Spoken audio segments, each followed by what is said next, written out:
Star Trek, from the original series through several generations of sequels, is one of the best-loved and most enduring science fiction creations. For more than 50 years, the television series and films have displayed a universe of tolerance and inclusivity, based on the progressive ideas and vision of the future of its creator, Gene Roddenberry. The cultural impact of Roddenberry's vision has been significant, particularly in how gender and minority groups have been portrayed. Starships and galaxies peopled with characters from diverse racial and ethnic backgrounds, and the Federation of Planets as a community of worlds peacefully coexisting.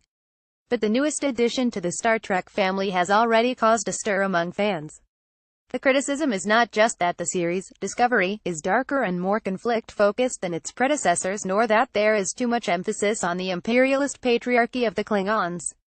The controversy instead stems from the fact that the trailer shows two women, neither of them white, in command positions, challenging preconceptions throughout the Star Trek series. Men and women, humanoid or Vulcan, live and work together as equals. The series have inspired generations of viewers and challenged preconceived ideas of gender roles, culture and identity. An episode featuring Kirk and Uhura's interracial kiss in 1968 remains a typical example of this. A woman as the ship's doctor and, for a while, a woman as security chief, made Picard's bridge in The Next Generation more balanced in terms of gender. For many viewers, however, the thrill was in the opening sequence where Captain Jean-Luc Picard's voice replaced the familiar but sexist "Where No Man Has Gone Before" with the gender-neutral "Where No One Has Gone Before."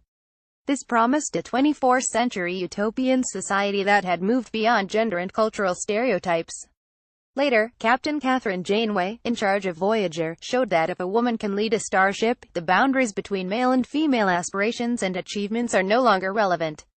But while a future with multicultural racial galactic relationships and societies has been daringly portrayed over the decades, this vision has stayed within the confines of socially accepted 20th-century views of gender and identity.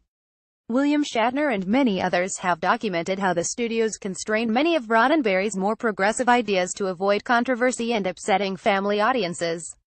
A focus on family structures, male-female relationships, with men as dominant and women as caring and sensitive, was maintained, even in imagined future worlds.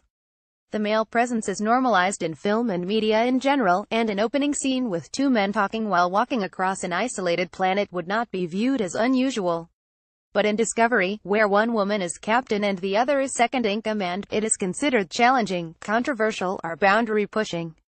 Sign of the times. While watching a Star Trek episode can easily propel viewers from their sofas to the bridge of a 24th-century starship, the gender roles, patterns of speech and behavior do not progress much beyond the stereotypes of our time. Characters, roles and exchanges in particular episodes of The Next Generation provide interesting examples of attitudes to gender and cultural stereotypes within a universe based on progressive and altruistic ideals.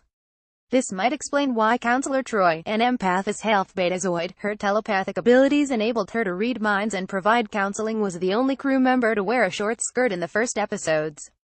In response to viewers' complaints, her outfits were changed to trousers or long dresses. Inexplicably, however, as her skirts became longer, her neckline became noticeably lower.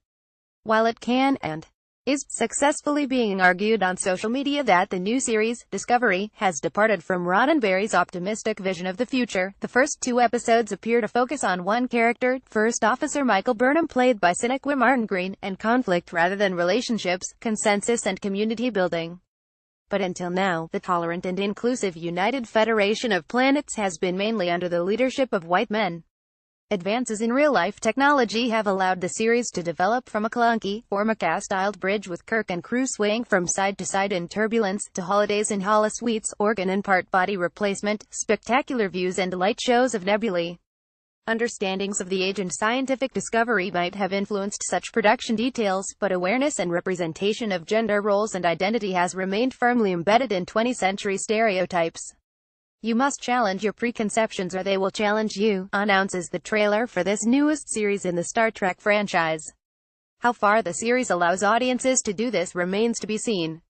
It could all depend on whether viewers prefer a vision of the future based on peace and tolerance or one of confrontation and conflict.